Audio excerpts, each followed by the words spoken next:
एक बार की बात है, मगध राज्य के राजा महेश वर्मा शासन कर रहे थे। महेश वर्मा एक सेवाभावी राजा था। उसके शासन में प्रजा बहुत खुश थी। राजा महेश वर्मा को शिकार का बहुत शौक था।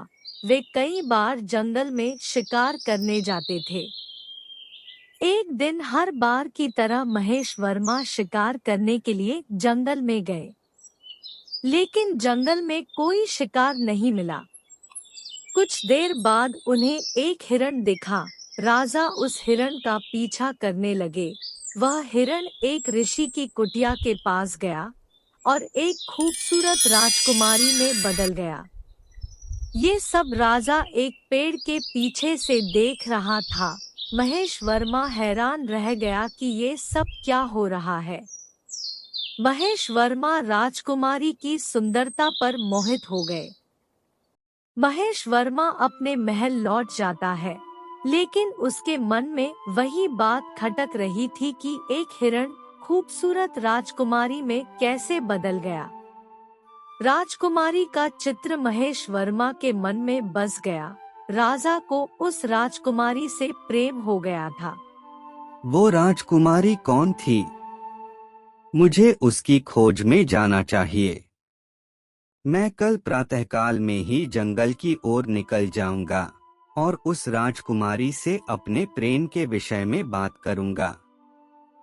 अगले दिन राजा महेश वर्मा राजकुमारी की खोज में निकले। कुछ देर जंगल में चलने के बाद वही हिरण दिखा।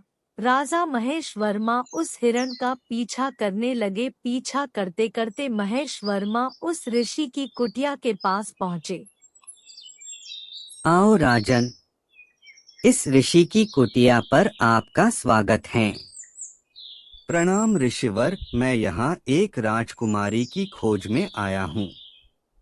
क्या आप मुझे उस राजकुमारी के विषय में बता सकते हैं? आप किस राजकुमारी के विषय में बात कर रहे हैं राजन? यहाँ तो कोई राजकुमारी नहीं है। हे ऋषिवर, आप मेरी परीक्षा ना लो। आप भली भांति जानते हैं मैं किस राजकुमारी के विषय में बात कर रहा हूँ। मैं आपसे प्रार्थना करता हूँ, मुझे उस राजकुमारी के विषय में बताएं। ऋषि ने अपनी शक्तियों से एक हिरण को महेश वर्मा के सामने खड़ा कर दिया। वो हिरण उसी राजकुमारी में बदल गया। राजकुमारी को देखकर महेश वर्मा प्रसन्न हुआ और राजकुमारी को देखने लगा। हे राजन, ये वही राजकुमारी है जिसकी खोज में आप यहाँ आए हैं। ऋषिवर, मैं इस राजकुमारी से विवाह करना चाहता हूँ। अवश्य राजन, परंतु ये एक श्रापित कन्या है। जब तक ये राजकुमारी श्राप से मुक्त नहीं हो जाती, आप इससे विवाह नहीं कर सकते। अगर आपको इस राजकुमारी से विवाह करना है, तो आपको सर्वप्रथम इसे श्राप से मुक्त कराना होगा। श्रापित कन्या? परंतु ये श्रापित कैसे है ऋषिवर?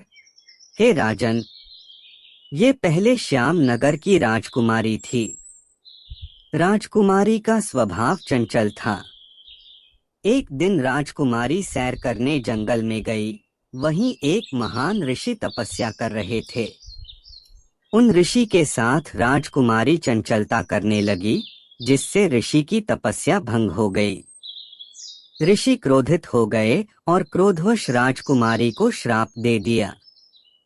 राजकुमारी के चंचल स्वभाव के कारण वो हिरण बन गई और आज तक राजकुमारी उन ऋषि के श्राप को भोग रही है।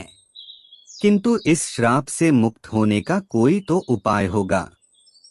हे ऋषिवर, कृपया इस श्राप से मुक्त होने का कोई उपाय बताएं। हे राजन, इसका केवल एक ही उपाय है। वो है नीलकमल का जल। नीलकमल का जल? परंतु नीलकमल का जल, इसका उपाय कैसे है ऋषिवर? हे राजन, वह कमल एक जादुई सरोवर में है। अगर उस नीलकमल का जल राजकुमारी के ऊपर छिड़का जाए तो राजकुमारी इस श्राप से हमेशा के लिए मुक्त हो जाएगी। ठीक है ऋषिवर, मैं उस नीलकमल का जल लेकर आऊंगा। आप केवल मुझे ये बताएं कि वह नीलकमल कहाँ मिलेगा।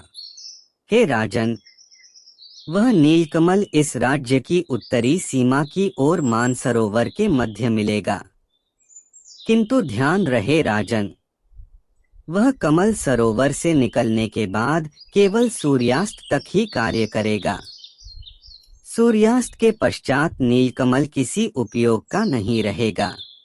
मैं उस नीलकमल को आज सूर्यास्त से पूर्व ही यहाँ लेकर आ जाऊंगा और राजकुमारी को इस श्राप से मुक्त करवाऊंगा। राजन, मैं आपकी कुशल यात्रा की कामना करूंगी। मुझे आप पर विश्वास है कि आप नीलकमल का जल अवश्य लेकर आएंगे। आप चिंतित ना हो राजकुमारी, मैं सूर्यास्त से पूर्व नीलकमल का जल लेकर वापस लौट आऊंगा। राजा महेश वर्मा नीलकमल की खोज में निकल पड़े। महेश वर्मा जंगल के रास्ते चलते चलते मानसरोवर के पास पहुँचे। उस सरोवर में बहुत सारे कमल के पुष्प थे। सरोवर के मध्य में एक नीलकमल चमक रहा था। बड़ा ही विचित्र पुष्प है। लगता है ये वही नीलकमल है जिसके विषय में ऋषिवर ने बताया था। अब मुझे अतिशीघ्र इस नीलकमल को लेकर सूर्यास्त से पूर्व राजकुमारी के पास पहुंचना होगा, अन्यथा राजकुमारी ऋषि के श्राप से कभी मुक्त नहीं होगी और मैं राजकुमारी से कभी विवाह नहीं कर पाऊंगा। हे ईश्वर, मेरी सहायता करना कि मैं सूर्यास्त से पूर्व नीलकमल लेकर राजकुमारी के पास पहुंच जाऊं। राजा महेश वर्मा नीलकमल लेकर राजकुमारी के पास आए और उस कमल का जल राजकुमारी के ऊपर छिड़का। जैसे ही जल राजकुमारी के शरीर को स्पर्श किया, राजकुमारी ऋषि के श्राप से हमेशा के लिए मुक्त हो गई। आपका आभार राजन, आपने मुझे श्राप से मुक्त करके मुझ पर उपकार किया है। मैं आपकी जीवन भर ऋणी रहूंगी। नहीं प्रिय, उपकार किस बात का। मैं आपसे प्रेम करता हूँ और विवाह करना चाहता हूँ। क्या आप मुझसे विवाह करेंगी? राजकुमारी भी महेश वर्मा से प्रेम करने लगी थी और राजा से विवाह भी करना चाहती थी। हे राजन, जब आप पहली बार जंगल में शिकार करने आए थे, तभी मैं आपको अपना दिल दे बैठी थी।